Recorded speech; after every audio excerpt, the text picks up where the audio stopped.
حضور صلی اللہ تعالیٰ علیہ وآلہ وسلم کی سیرت طیبہ کا جب ہم مطالعہ کرتے ہیں تو ہم دیکھتے ہیں کہ وجود مصطفیٰ سے انسانیت کو عزت ملی۔ حضور صلی اللہ تعالیٰ علیہ وآلہ وسلم کی تشریف آوری سے، آپ کے سیرت و کردار سے لوگوں کی عزت میں اضافہ ہوا۔ کئی پہلو ہیں سیرت طیبہ کے، کئی پیغام ہیں، وجود مصطفیٰ کی کثیر برکتیں ہیں، کئی الفاظ کہہ سکتے ہیں ہم۔ ان میں ایک پیغام کہ حضور کے وجود کی برکت سے انسانیت کو وقار ملا۔ اس کے بڑے پہلو ہیں، علماء ذیشان نے جو کائنات کے سامنے رکھے، ان میں سے دو پر ہم نے پچھلے خطبہ جمعہ کو کلام کیا۔ ایک یہ کہ حضور صلی اللہ تعالیٰ علیہ وآلہ وسلم کی سیرت طیبہ نے ہمیں سکھایا کہ بندہ بندے کا احترام کرے، بندہ بندے کی عزت بندہ ہونے کے ناطے کرے۔ پہلا طریقہ اس کا یہ ہے، بندہ بندے کا احترام کرے۔ پہلا طریقہ یہ ہے کہ جب کسی سے اختلاف ہو جائے تو اختلاف میں بھی احترام کو لازم رکھا جائے۔ کسی کے ساتھ دشمنی ہے، اختلاف ہے، تو اختلاف ہونے کے باوجود جو احترام کی، تکریم کی حدود ہیں انہیں پامال نہ کیا جائے۔ اس پر میں نے تفصیل سے کلام کیا کہ حضور علیہ الصلوۃ والسلام نے یہودی کے جنازے کے لیے قیام فرمایا، اور جب عرض کیا گیا کہ سرکار یہ یہودی ہے تو سرکار نے فرمایا الیست نفسا، انسان تو ہے، نفس ایک جان تو ہے نا، تو میں جو کھڑا ہوں، میں نے جو احترام دیا وہ یہودی کو نہیں دیا، میں نے احترام نفس کو دیا، انسان کو احترام دیا۔ تو انسان دشمن بھی ہو تو ایک حد تک وہ قابل احترام ہے۔ دوسرا میں نے اس کا پہلو آپ کی خدمت میں یہ عرض کیا کہ حضور علیہ الصلوۃ والسلام نے ذات پات کے فرق کو مٹایا، بندہ بندے کی عزت کرے۔ اس کا دوسرا پہلو یہ ہے کہ دوسرے کو حقیر نہ جانے، کسی قبیلے کو، کسی خاندان کو، کسی ٹبر برادری کو اللہ نے مطلقاً نہ افضلیت عطا فرمائی ہے، نہ کسی خاندان کو حقارت عطا فرمائی ہے۔ فلاں ٹبر برادری میں آ گیا تو اب وہ فلاں کا بیٹا ہے تو افضل ہے، عظیم ہی ہوگا۔ حضور شیخ الاسلام ڈاکٹر محمد طاہر القادری مدد ظلہ العالی، آپ نے ایک گفتگو کے دوران یہ جملہ ارشاد فرمایا تھا کہ بڑوں کا بیٹا ہونے سے کوئی بڑا نہیں بنتا، بڑوں جیسے کام کرنے پڑتے ہیں۔ فقط یہ اسلام کا نچوڑ ہے کہ کسی بڑے کا بیٹا ہونے سے کوئی بڑا نہیں ہوگا، فلاں خاندان سے ہے، فلاں بڑے کا ہے، ٹبر کا ہے، برادری کا ہے، نہیں، افضلیت تقوی میں ہے۔ حضور صلی اللہ تعالیٰ علیہ وسلم نے فرمایا تمہارا رب ایک، باپ ایک، عربی کو اجمی پہ، اجمی کو عربی پہ کوئی فضیلت نہیں سوائے تقوی۔ حضور علیہ الصلوۃ والسلام نے ذات پات کے فرق کو مٹایا۔ کیسے کہ پیارے آقا نے حضرت زید، یہ دیکھیں نا، ٹبر برادری ان کا کیا ہے، غلام زادے، ان کا نکاح پھوپھی زادی سے کر دیا۔ اس سے زیادہ ذات پات کے فرق کو کیسے مٹایا جا سکتا ہے کہ اپنے گھر کی بیٹی آپ نے حضرت زید کے نکاح میں دی جو غلام کردہ، آزاد کردہ غلام ہے۔ پھر حضرت بلال کو کھڑا کیا کعبے کی چھت پہ۔ ان دو پہلوؤں پر ہم نے تفصیل سے کلام کیا۔ اب حضور صلی اللہ تعالیٰ علیہ وآلہ وسلم نے انسانیت کو وقار دیا۔ کیسے؟ تیسرا پہلو اس کا یہ ہے کہ بندے کی عزت کی جائے، اس کی عزت و آبرو کی حفاظت کرتے ہوئے، اس کی عزت نفس کا احترام کرتے ہوئے۔ بندہ بندے کی عزت کرے، بندہ بندے کو عزت دے۔ کیسے دے؟ پہلا طریقہ یہ ہے، اگر اختلاف بھی ہے، اس سے دشمنی بھی ہے، تو کچھ انسانی قدریں ہیں انہیں پامال نہ کرے، کچھ اسلامی قدریں ہیں انہیں پامال نہ کریں، کچھ مستفوی قدریں ہیں ان کا خیال رکھے، اخلاقیات کے دائرے کے اندر رہ کے اختلاف کرے۔ دوسرا یہ کہ کسی کو اپنے سے حقیر نہ جانے۔ تیسرا پہلو یہ ہے، اگر آپ انسانیت کا احترام کرتے ہیں تو پھر آپ اس کی عزت نفس کا احترام کریں گے۔ عزت نفس، ہر نفس کی ایک عزت ہے۔ یہ عام جملہ ہم استعمال کرتے ہیں نا، تو اس کو سمجھنا کتنا آسان ہے کہ حضور صلی اللہ تعالیٰ علیہ وآلہ وسلم فرما یہ رہے ہیں کہ ہر نفس ایک عزت رکھتا ہے، ہر نفس عزت والا ہے، احترام والا ہے، وقار والا ہے۔ جیسے یہودی کے جنازے کو دیکھ کے کھڑے ہوئے تو عرض کیا سرکار یہ یہودی ہے، تو حضور صلی اللہ تعالی وسلم نے فرمایا الیست نفسا، نفس تو ہے نا ایک، یہودی کے جنازے کے لیے کھڑے ہوئے تو اس وقت حضور پاک علیہ السلام نے یہودی کا احترام نہیں کیا، اس کی عزت نفس کا احترام کیا۔ انسان ہونے کے ناطے ہر کسی کی عزت ہے۔ تو حضور علیہ السلام نے ہمیں سیرت طیبہ سے یہ سبق دیا، کوئی چھوٹا ہو یا بڑا، امیر ہو یا غریب، بادشاہ ہو یا گدا گر، ہر انسان عزت نفس رکھتا ہے۔ آپ پر لازم ہے کہ آپ اس کی عزت نفس کا خیال کریں۔ اب یہ سرکار کیسے سمجھاتے ہیں؟ حدیث پاک ہے، حضرت عبداللہ بن مسعود رضی اللہ تعالی عنہ وارضہ آپ راوی ہیں، نبی کریم صلی اللہ تعالی وسلم نے فرمایا، ریاض الصالحین کے اندر یہ حدیث پاک موجود ہے، پیارے آقا فرماتے ہیں وہ شخص جنت میں داخل نہیں ہوگا جس کے دل میں ذرہ برابر بھی تکبر ہوا۔ یہ تو انڈرسٹوڈ بات ہو گئی، سرکار نے فرما دیا ذرہ برابر بھی دل میں تکبر ہے، غرور ہے، گھمنڈ ہے، وہ بندہ جنت میں داخل نہیں ہوگا۔ پھر آگے فرمایا، ایک بندے نے عرض کی یا رسول اللہ صلی اللہ تعالی علیہ وسلم، آپ فرما رہے ہیں کہ جس کے دل میں ذرہ برابر بھی تکبر اور غرور ہوا وہ جنت میں نہیں جائے گا۔ اب جملہ سنیں، عرض کیا سرکار ایک آدمی چاہتا ہے اس کے کپڑے اچھے ہوں، بندہ چاہتا ہے اس کا جوتا خوبصورت ہو، اچھا لباس پہنے، صاف ستھرا ہو، اس کا جوتا، اس کی سواری وہ اچھی ہو، تو کیا یہ بھی تکبر ہے؟ اچھا لباس پہننا، اچھے جوتے پہننا، اچھی سواری رکھنا؟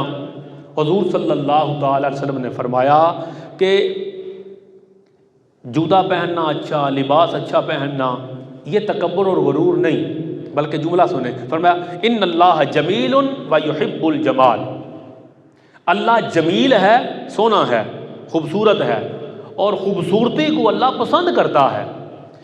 اس لباس اچھا پہننے کو، جوتا اچھا پہن لینا، اس کا تعلق تکبر اور غرور کے ساتھ نہیں، بلکہ حضور فرماتے ہیں اللہ سونا ہے، حسن و جمال، خوبصورتی، وہ تو اللہ بھی جمال کو پسند کرتا ہے۔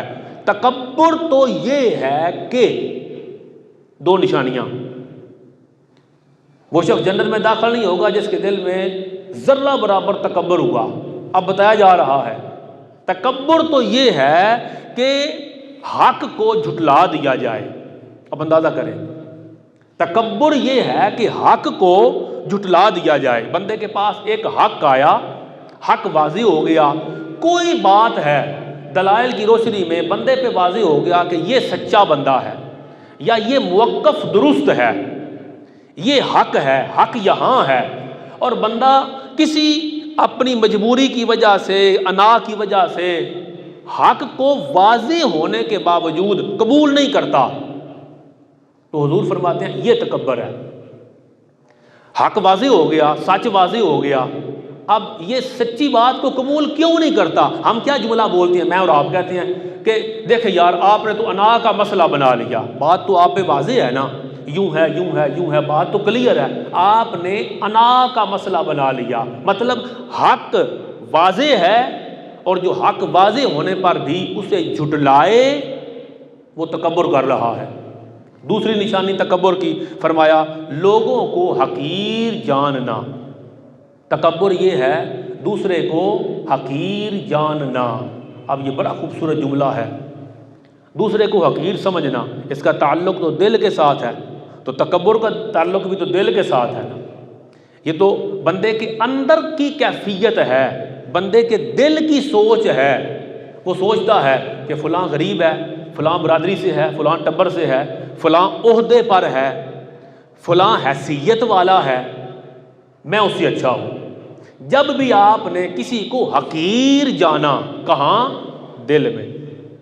جب بھی دل میں آپ نے یہ جانا حقیر، حقیر کا مطلب ہوتا ہے کسی کو چھوٹا سمجھنا تذلیل کے ساتھ، یعنی کسی کو چھوٹا سمجھتے ہوئے ذلت کا جب معنی پایا جائے تو یہ حقارت ہے. ویسے تو آپ کہتے ہیں تو میرا چھوٹا بھائی ہے، تو میرا جونیئر ہے، میرے بعد تو کلاس میں آیا، میرے بعد تو فلاں کی سنگت اور صحبت میں آیا، وہ اور چیز ہے. جب حقارت کا معنی تذلل کے ساتھ پایا جائے، ذلالت کے ساتھ پایا جائے، تو وہ آ جائے گا کسی کو حقیر جاننا. اور حقیر جاننا یہ دل کی کیفیت ہے.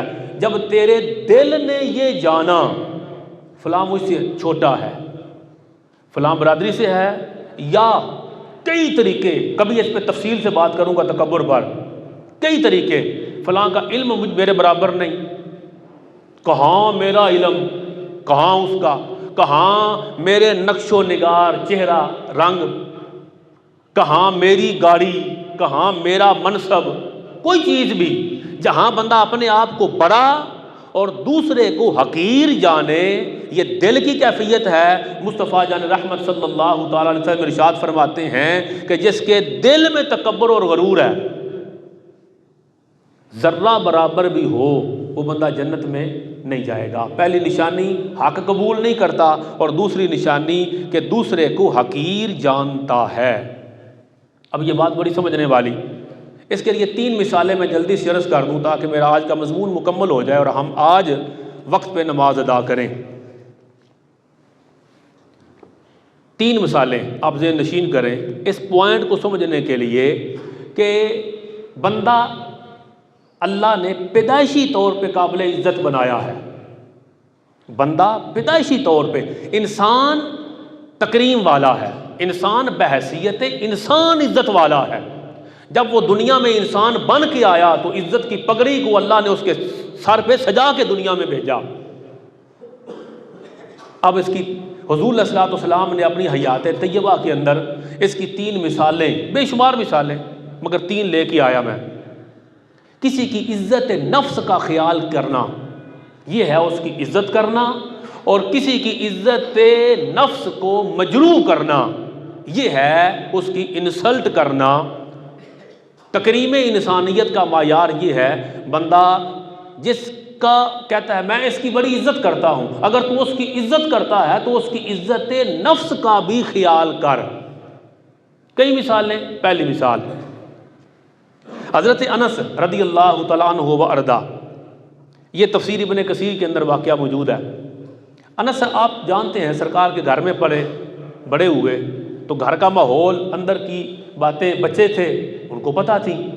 ایک بات بتاتے ہیں حضرت انس رضی اللہ تعالیٰ عنہ، کہتے ہیں حضرت صفیہ کو معلوم ہوا، صفیہ ام المومنین، صفیہ بنت حیی بن اسرائیل سے تھیں، حضور پاک کی زوجہ محترمہ ام المومنین. انس کہتے ہیں حضرت صفیہ حضور کی زوجہ کو معلوم ہوا کہ حضرت حفصہ جو حضور کی زوجہ ہیں یہ بھی، اور حضرت عمر بن خطاب کی بیٹی ہیں، صفیہ کو معلوم ہوا کہ حفصہ نے ان کے متعلق یہ کہا ہے کہ صفیہ تو یہودی کی بیٹی ہے، صفیہ تو یہودی کی بیٹی ہے، بنی اسرائیل سے ہے نا، یہودی کی بیٹی ہے. اب حضرت صفیہ حضور پاک کی خدمت میں حاضر ہوئی اور سرکار کو عرض کر کے رو پڑی، یا رسول اللہ صلی اللہ تعالی علیہ وسلم، عمر کی بیٹی حفصہ وہ مجھے یہودی کی بیٹی کہتی ہے. واقعہ سامنے آ گیا. حضور صلی اللہ علیہ وسلم نے اس کے 2 پہلوؤں کو ایڈریس کیا. ایک جس کی عزت نفس کو مجروح کیا گیا، پہلے اس کے وقار کو بحال کیا. اب یہ سیکھنے والی چیز ہے. جس کی عزت نفس کو مجروح کیا اس کے وقار کو پہلے بحال کیا. کیسے؟ حضور علیہ الصلوۃ والسلام فرماتے ہیں کہ صفیہ تم ایک نبی کی بیٹی ہو، حضرت موسیٰ علیہ السلام کی اولاد، تمہارے چچا اللہ کے نبی تھے حضرت ہارون علیہ السلام. ایک نبی کی تم اولاد اور بیٹی ہو، ایک نبی کی تم بھتیجی ہو، اور اپنی طرف اشارہ کیا، فرمایا اور ایک نبی کی تم زوجہ ہو. حضور علیہ الصلوۃ والسلام نے فرمایا کہ اے صفیہ تم ایک نبی کی اولاد سے ہو، موسیٰ علیہ السلام کی اولاد سے ہو، ایک نبی کی تم بھتیجی ہو ہارون علیہ السلام اور ایک نبی کی تم زوجہ ہو. اگلا جملہ، وہ کس بات پہ فخر کرتی ہے؟ عمر کی بیٹی حفصہ، وہ جو تمہیں کہہ رہی ہے تو یہودی کی بیٹی ہے، وہ کس بات پہ فخر کرتی ہے؟ 3 نبیوں سے تمہارا تعلق ہے، ایک کی اولاد سے ہو، ایک کی بھتیجی ہو، ایک کی زوجہ ہو. ان کی عزت و نفس کو بحال کیا. اور دوسرا جملہ حضرت حفصہ سے فرمایا کہ حفصہ اللہ سے ڈرتی رہا کرو. دونوں کو بیان کر دیا. ایک جملہ ہے نا، تو فلاں کی بیٹی ہے، تو فلاں کا بیٹا ہے، فلاں کا بیٹا نہیں تو، یہ جملہ بھی اس کی عزت نفس کو مجروح کرتا ہے، اور یہ بھی تکبر ہے، اور یہ بھی بندے کو جنت میں جانے سے روک لے گا، اور یہ احترام انسانیت کے یہ جملہ بھی خلاف ہے. دوسرا واقعہ، امی عائشہ صدیقہ فرماتی ہیں ایک مرتبہ میں نے، دیکھو کتنے صاف لوگ تھے، امی اپنا واقعہ کہتی ہیں ایک مرتبہ میں نے حضور پاک سے عرض کیا صفیہ تو ایسی ایسی ہیں، ہاتھ کے اشارے سے ان کے چھوٹے قد کی طرف اشارہ کیا، چھوٹا قد تھا نا، ہاتھ کے اشارے سے ایسی ایسی ہیں. حضور صلی اللہ تعالی وسلم نے فرمایا عائشہ تو نے ایسی بات کہی ہے کہ یہ جملہ سمندر کے پانی میں اگر ڈال دیا جائے تو پورا سمندر کڑوا ہو جائے. اشارہ کیا، اس کا قد چھوٹا ہے، اشارہ ہم کرتے نہیں، چھوٹے قد والا آ گیا، بڑے قد والا آ گیا، چپٹی ناک والا آ گیا. یہ آخری واقعہ آپ ذہن نشین کریں اور ہماری آج کی گفتگو ختم. وہ یہ کہ کسی کی عزت نفس کا احترام نہ کرنا، کسی کی عزت نفس کو مجروح کرنا، یہ بات ذہن نشین کرنے والی، یہ اتنا بڑا گناہ ہے کہ یہ بندے کو کفر تک لے جاتا ہے. یہ دل پہ لکھنے والی بات ہے. ہم کہتے ہیں فلاں کو ہم کیا سمجھتے ہیں، فلاں فلاں برادری سے ہے، فلاں عہدے پر ہے، فلاں فلاں ہے، اور ہم یہ ہیں. جب آپ کسی کی عزت نفس کو مجروح کرتے ہیں تو کبیرہ گناہ کے مرتکب ہوتے ہیں جس پہ دوزخ کا عذاب ہے. لیکن اس سے بڑی بات یہ ہے، اگر آپ کے دل میں یہ بات راسخ ہو گئی کہ فلاں حقیر ہے اور میں بڑا ہوں، تو حضور صلی اللہ علیہ وسلم کی حدیث پاک یہ بتاتی ہے تیری یہ سوچ دوسرے کو چھوٹا سمجھنا یہ تمہیں کفر تک لے جائے گا. کیسے؟ واقعہ ذہن نشین کریں. یہ تاریخ اسلام کے اندر امام ذہبی نے لکھا، دل پہ لکھنے والا واقعہ ہے. حضرت عروہ رضی اللہ تعالی عنہ آپ فرماتے ہیں حج کا موقع تھا اور حج اکبر ہوا. حج کے موقع پر حضور صلی اللہ علیہ وسلم جب میدان عرفات سے کوچ کا ارادہ فرمایا نا، روانگی کا، تو پورا قافلہ رک گیا. حضور پاک نے فرمایا ٹھہر جاؤ، ابھی اسامہ بن زید نہیں آ رہا، اسامہ بن زید آ جائے اس کو ساتھ لے کے تو پھر چلتے ہیں. اب وہ پورا قافلہ تھا، حج سے لوٹ رہے تھے، ہزاروں لوگ ہوں گے، ہزاروں لوگ کھڑے ہیں ایک بندے کے لیے. کس کے لیے؟ اسامہ بن زید. تھوڑا وقت گزرا، اسامہ آ گئے، اتنا قافلہ رکا ہوا ہے، روانگی ہے، واپس اپنے اپنے گھر جانا ہے. ایک لڑکا آیا، حضرت عروہ فرماتے ہیں اتنی دیر سے سارے کھڑے تھے، واپس اپنے گھر جانا ہے. سرکار کہتے ہیں ابھی قافلے کی روانگی نہیں ہوگی، پہلے اسامہ بن زید آئے، اس کو ساتھ لے کے پھر چلتے ہیں. اب عروہ کہتے ہیں ایک لڑکا آیا، کالے رنگ کا تھا، چپٹی ناک والا، بیٹھی ہوئی ناک والا، چپٹی ناک والا کالے رنگ کا ایک لڑکا آیا. جب وہ آ گیا، اسامہ بن زید تھے، حضور علیہ السلام نے فرمایا اسامہ آ گیا، چلو اب قافلہ روانہ ہوگا. عروہ اپنا مشاہدہ بیان کرتے ہیں، وہ کہتے ہیں وہاں پر اہل یمن موجود تھے، یمن کے مسلمان صحابہ کرام سرکار کے ساتھ حج کیا. یہ باتیں نوٹ کرنے والی ہیں. حضور پاک کے ساتھ حج کیا، وہ صحابہ تھے، یمن سے آئے تھے، اتنی دور سے حج کرنے آئے. ایک جملہ کہہ دیا جب سرکار نے فرمایا چلو چلیں، لڑکا آ گیا اسامہ. ان میں سے ایک بندے نے کہا اس لڑکے کے لیے ہمیں روکا ہوا تھا، اس کے لیے، اس کی شکل صورت حلیہ، یہ جملہ اس کے لیے روکا ہوا تھا. حدیث پاک میں آیا یہ اس کی انسلٹ تھی، اس کے لیے روکا ہوا ہے، یہ اس کی عزت نفس کو مجروح کیا گیا. حضرت عروہ رضی اللہ تعالی عنہ فرماتے ہیں یہ ایک جملہ ان پہ اتنا بھاری ہوا کہ اہل یمن نے حقارت سے ایک بندے کو حقارت سے اس کی عزت نفس کو مجروح کیا، تو یہ جملہ ان پہ اتنا بھاری ہوا، یہ لوگ حضرت ابوبکر صدیق کے دور خلافت میں مرتد ہو گئے، استغفر اللہ العیاذ باللہ، مرتد ہو گئے۔ اور عروہ بن مسعود یہ کہتے ہیں کہ ان کے مرتد ہونے کی وجہ یہ تھی کہ انہوں نے حضور علیہ الصلوۃ والسلام کی ایک امتی کی عزت نفس کو مجروح کیا، بندے کو بندہ نہیں سمجھا، بندوں کو حقیر جانا، بندے کو چھوٹا جانا اور اس کی انسلٹ کی۔ اب ہم سوچ لیں خدا جانے مرتے دم کسے کلمہ نصیب ہوگا، لیکن کلمہ اگر ہم چاہتے ہیں نصیب ہو، ہماری موت اسلام اور ایمان پر آئے، تو پھر ہمیں اللہ کے بندوں کو عزت دینا پڑے گی، اللہ کے بندوں کی عزت کرنی پڑے گی، ان کی عزت نفس کا خیال کرنا پڑے گا۔ لوگوں کو عزت دینے سے اللہ ہمیں باوقار بنائے گا، ہمارے ایمان کی حفاظت فرمائے گا، ہمارا خاتمہ بالایمان فرمائے گا۔ اللہ تبارک و تعالی ہمیں حضور علیہ الصلوۃ والسلام کی کامل اتباع کی توفیق عطا فرمائے۔